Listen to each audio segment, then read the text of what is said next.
Hello friends, இந்த வீடியோவில் என்ன பார்க்க போகிறோம்னா, திருமணம் பார்த்தீங்கன்னா திருமணத்துக்கு நம்ம எப்படிப்பட்ட பையனாக இருந்தாலும் சரி, இப்போ எப்படிப்பட்ட பெண்ணை பார்க்கணும், எப்படிப்பட்ட பையனை பார்க்கணும், அதை பற்றி தான் ஃபுல்லாக அந்த வீடியோவில் நம்ம பார்க்க போகிறோம். நம்ம பெண்ணை பார்த்தாலும் பார்த்தீங்கன்னா நம்மளுடைய பெண்ணை கல்யாணம் பண்ணி இன்னொரு வீட்டுக்கு நம்ம அனுப்புகிறோம். அப்போ அங்கேயும் வசதிகள் இருக்கணும்.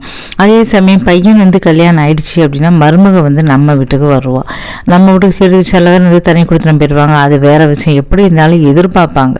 நாம் என்றைக்குமே ஃபஸ்ட்டு நம்ம பார்க்குறது நம்ம தகுதிக்கு தக்கனதான் பார்க்கணும். இப்போ நம்ம ஒரு மிடில் கிளாஸ் ஃபேமிலியாக இருக்கோம். கோடியாக கோடீஸ்வர இடத்துல ஒரு பொண்ணை பார்க்குறோம் வச்சுக்கோங்க. அப்போ அந்த பொண்ணு ரொம்ப வசதியாக வாழ்ந்துருக்கும். ஆட்டோ காரு, அது சொந்த காரு, அப்படி இப்படின்னு சொல்லி போய்கிட்டு இருக்கும். அதே இந்த வீட்டில் பார்த்தா மிடில் கிளாஸ் இருக்கும்போது கண்டிப்பாக அது கோவம் வரும். வீட்டில் ஆட்கள் போட்டிருப்பாங்க, அதுதான் சமையல் பண்ணணும், அதுதான் வேலை பண்ணணும் அப்படிங்கும்போது ரொம்ப கோவம் பண்ணும். அந்த பொண்ணுக்கு அந்த அது மட்டும் இல்லாமல் அந்த வீட்டுக்கு வராங்கன்னு சொல்லிட்டு அதுக்கு தக்க நம்ம சாமான அப்புறம் இருக்கிறது எல்லாமே கடனை வாங்கி வீட்டில் கல்யாணத்தை முடிச்சிருவோம். இவங்க வராங்கன்னா 4 பேர் வருவாங்க, அம்மா அப்பாலாம் வராங்க, நமக்கு அசிங்கமாக இருக்குது அப்படின்னு சொல்லுவாங்க. அப்போ அவங்களுக்கு தக்க நம்ம சோபா அது இது எல்லாமே வாங்கி வைக்கணும். அப்போ நம்ம ரொம்ப வாழ்க்கை ஃபுல்லாகவே ரொம்ப ரொம்ப நம்ம நிலைமையே கஷ்டமாக இருந்திருக்கும். இதே நம்ம தகுதிக்கு தக்க நம்ம பார்த்தா கவலையே கிடையாது. பொண்ணை நம்ம கல்யாணம் பண்ணி அனுப்புகிறோம் அப்படின்னா அங்கேயே அப்படி தான். அந்த பொண்ணு பார்த்தீங்கன்னா நம்ம சந்தோஷமாக வாழணும் அப்படின்னு நினைப்பேன். சாதாரணமாக இருந்தால் பரவாயில்ல. ஆனால் ஒவ்வொருத்தையும் பொண்ணை பார்க்கும்போது பணக்கார வீட்டுக்கு போகும்போது சும்மா வெறுங்கையோடு போக முடியாது. சாதாரண மிடில் கிளாஸ் போகும்போது நம்ம 100 ரூபாய்க்கு வாங்கி போகிறோம்னா இங்கே ஒவ்வொருத்தரையும் 1000 ரூபாய்க்கு வாங்க போக வேண்டியிருக்கும். அப்படி வாங்கினா கூட அதெல்லாம் அவங்க துச்சமாக தான் மதிப்பாங்க. ஏன்னா ஒரு நாள் சாப்பிட்றதுக்கே அவங்க 1000 ரூபாய்க்கு பல வாங்க, என்னத்தை பெருசாக வாங்கி வந்துட்டா அப்படிம்பாங்க. அப்போ ரொம்ப ரொம்ப கஷ்டப்படுறோம். நம்ம சீரியல் கூட பார்க்குறோம். ஒரு சின்ன சின்ன ஃபங்க்ஷன் கூட அவங்க எல்லா ஃபங்க்ஷனுக்கும் எல்லா சிறுக்கும் தங்க எதிர்பார்ப்பாங்க, வயிறும் எதிர்பார்ப்பாங்க.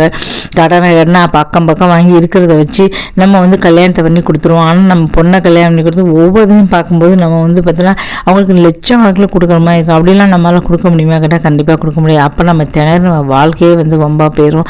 அதனால் சரி அவங்க விரும்பி கேட்குறாங்கன்னு பரவாயில்ல. இப்போ எங்களுக்கு தெரிஞ்சவங்க இருக்காங்க, அவங்க சாப்பாட்டுக்கே கஷ்டப்பட்டவங்க. நீங்கள் பொண்ணுக்கு ஒன்றுமே பண்ண வேண்டாம் அப்படின்னு சொல்லிட்டாங்க. ஒன்றுமே அவங்க கோடீஸ்வரங்க ஒன்றுமே பண்ணணும்னு கல்யாண செலவு அவங்களே செலவழிச்சிட்டாங்க. நிச்சயம் அவங்களே செலவழிச்சிட்டாங்க. செலவழித்து அந்த பொண்ணுக்கு நகையை அவங்களே போட்டு 50 ரூபா நகையை போட்டு அவங்களே கல்யாணம் பண்ணிக்கிட்டாங்க. அது மட்டும் இல்லாமல் ஒவ்வொரு வரும்போது போகும்போது அந்த பொண்ணுக்கு செலவு ஃபுல்லாகவே அவங்க தான் பண்ணுவாங்க. அந்த பொண்ணு இன்றைக்கி எங்கே போனாலும் சரி, வீட்டில் சாப்பாட்டுக்கே கஷ்டம் கிடையாது. எங்கே போனாலும் பஸ்ஸில் தான் போகும், பஸ்ஸில் தான் வரும். ஆனால் இன்றைக்கி எங்கே போனாலும் பார்த்திங்கன்னா சொந்தத்துலேயே வீட்டில் 4 கார் இருக்குது. எங்கே போனாலும் காரில் தான் போது 5 ஸ்டார் ஹோட்டலில் தான் இருக்குது. அப்படி தாங்குறாங்க. அந்த மாதிரிலாம் கிடைக்கிறது வரோன்னு சொல்லலாம். சில பேர் பார்த்தீங்கன்னா கஷ்டப்பட்டாலும் பரவாயில்ல, நாங்கள் கல்யாணம் பண்ணுறோம் அப்படி சொல்லி கூட்டிகிட்டு போகிறாங்க. அந்த மாதிரி கிடைக்கிறதுலாம் பார்த்தீங்கன்னா உண்மையிலே எல்லாருக்குமே கிடைக்காது. அதே மாதிரி சில மருமகள் வீட்டுக்கு வந்தால் கூட பணக்காரம் இருந்தால் கூட பரவாயில்ல, நான் அட்ஜஸ்ட் பண்ணி போகிறேன் அப்படின்னு போவாங்க. ஆனால் எல்லாரும் அப்படி போவாங்க அப்படின்னு சொல்ல முடியாது. ஒரு சிலர் அட்ஜஸ்ட் பண்ணி போவாங்க.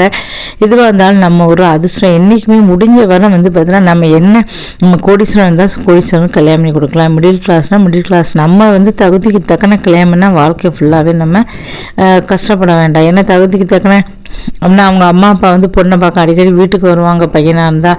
அப்போ அவங்களுக்கு பார்த்தீங்கன்னா அதை எதிர்பார்ப்பாங்க. ஒவ்வொருத்தையும் வருவாங்க, காரில் வருவாங்க. நம்ம வீடு சம்மந்த வீடு பெருசாக அவங்க கோடி சொன்னால் அதுக்கு தக்கன எதிர்பார்ப்பாங்க. நம்ம அப்போ மாப்பிள்ளையை அவங்க மதிக்கணும்.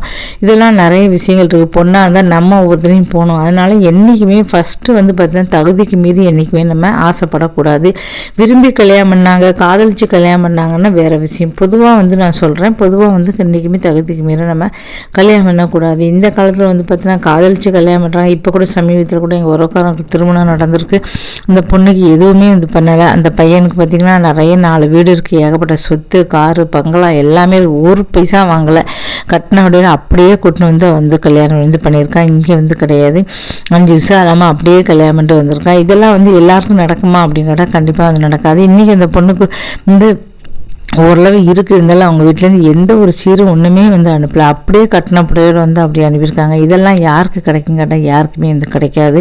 ஒரு சில அந்த பையன் ஒரு நல்ல மனசு, சரி நம்ம விட்டு இப்போ இந்த பொண்ணு இல்லைன்னு சொல்ல முடியாது. நான் அவளை காதலிக்கிறேன், அவள்கிட்டருந்து எதுவும் எதிர்பார்க்கல, அவள் நம்ம வீட்டுக்கு வந்துட்டா அப்படின்னா இப்போ இந்த கோடி இருக்கிற சொத்து எல்லாமே அவளுக்கு தானே உண்டு. இனிமேல் அவளுக்கு கோடி தானே கல்யாணம் பண்ணியிருக்கா.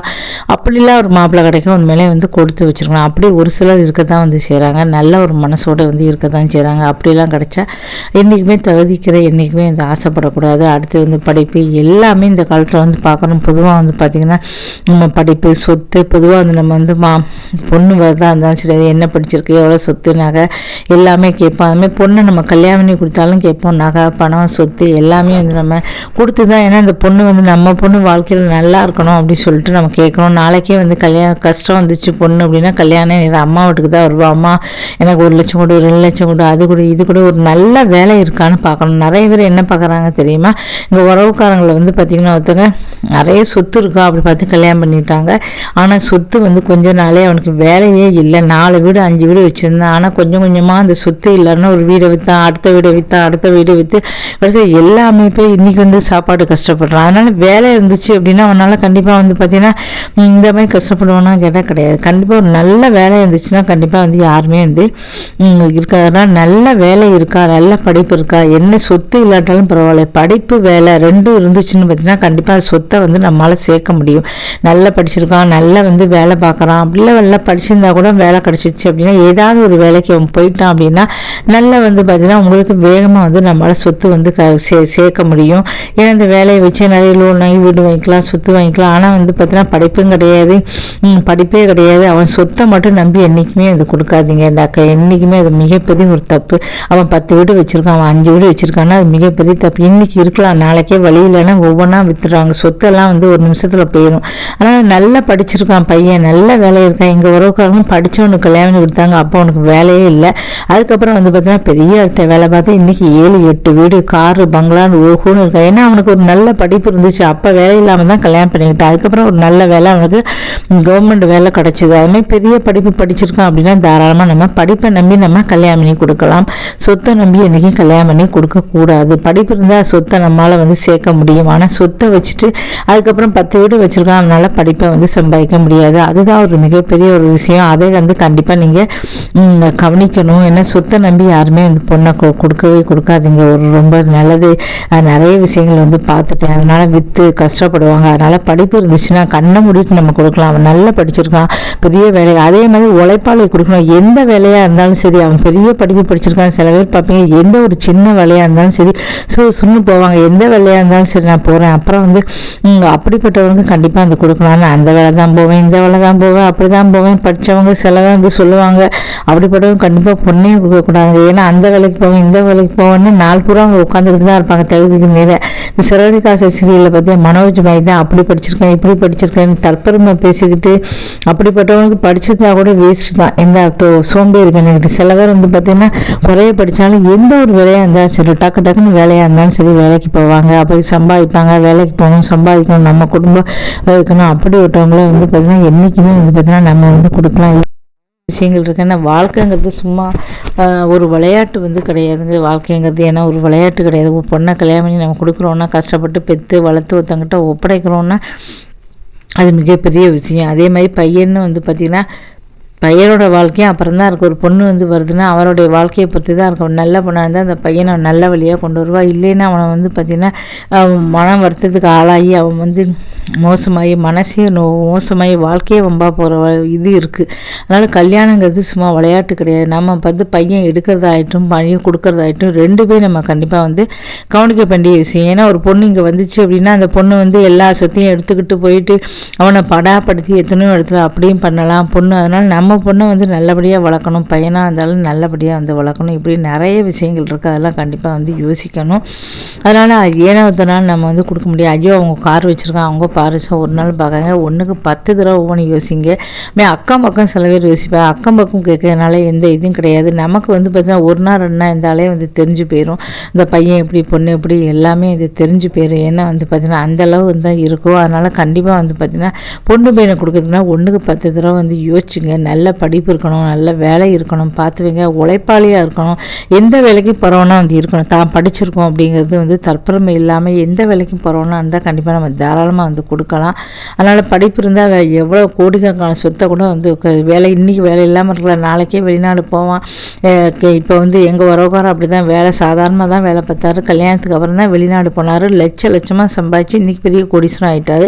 அன்றைக்கி கல்யாணம் போது சாதாரண ஒரு வீடு தான் வச்சுருந்தார், ஒன்றும் இல்லை. அதுக்கப்புறம் நான் வெளிநாடு போகிறேன், ஏன்னா படிப்பு அப்படி படிப்பு கோல்டு மெடலிஸ்ட்டு, நல்ல படிப்பு, வெளிநாடு நான் போகிறேன்னு சொல்லி வெளிநாடு போனார். நல்லா சம்பாதிச்சார், இன்றைக்கி பெரிய கோடீஸ்வரன் ஆகிட்டார். படிப்பு என்றைக்குமே வாழ்க்கையை உணர்த்தும் மிகப்பெரிய ஒரு விஷயம். படித்த பையனுக்கு கொடுங்க, உங்கள் பொண்களையும் நல்லா படிக்க வைங்க, பையனையும் நல்லா படிக்க வைங்க. பொண்ணு பையன் படிப்பு தான் வாழ்க்கையை என்றைக்குமே உயர்த்தும். சொத்து காரு பங்களா இதெல்லாம் வந்து வாழ்க்கையை என்றைக்குமே அது இன்றைக்கி வரும், வந்து நாளைக்கே போகும். அதை வந்து பார்த்தீங்கன்னா நல்லா வந்து பாருங்கள், நல்ல பழக்க வழக்கங்கள்லாம் பையனுக்கு இருக்கா அப்படி பார்த்து பாருங்கள். அதேமாதிரி நம்ம வீட்டுக்கு வர பொண்ணுகள்கிட்டையும் நல்ல பழக்கவங்களுக்கெல்லாம் வந்து இருக்கணும். நிறைய விஷயங்களை அட்ஜஸ்ட் பண்ணி போகணும். இந்த வீடியோ பிடிச்சாமல் இருக்காம சேனலை சப்ஸ்கிரைப் பண்ணி இதுமாதிரி நிறைய வீடியோக்கள் வந்து இப்போ மோட்டிவேஷனல் வீடியோக்கள் நிறைய வந்து போடுறேன். கண்டிப்பாக பாருங்கள், பார்த்து வந்து தொடர்ந்து வந்து ஆதரவு கொடுங்க. ஆனால் தொடர்ந்து மோட்டிவேஷனல் வேர்ட்ஸ் தான் நான் யூஸ் பண்ணுறேன். நன்றி, வணக்கம்.